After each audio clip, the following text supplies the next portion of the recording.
ये जो 1980 से 1990 के बीच पैदा होने वाले लोग हैं, इनका वक्त कुछ अजीब सा चल रहा है। उम्र 40 के करीब है, दिखने में 28 के लगते हैं।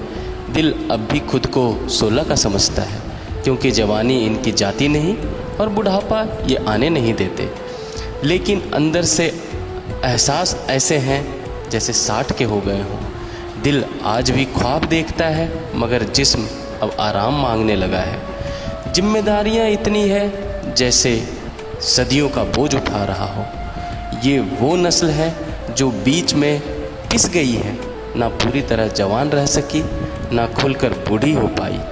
ये लोग वक्त से लड़ते भी हैं और वक्त से हार भी जाते हैं, मगर फिर भी मुस्कुरा कर कहते हैं हम ठीक हैं। अगर आप भी इसी दौर से गुजर रहे हैं, इसी खामोश थकान को महसूस करते हैं, तो कमेंट्स में ज़रूर बताएं। धन्यवाद।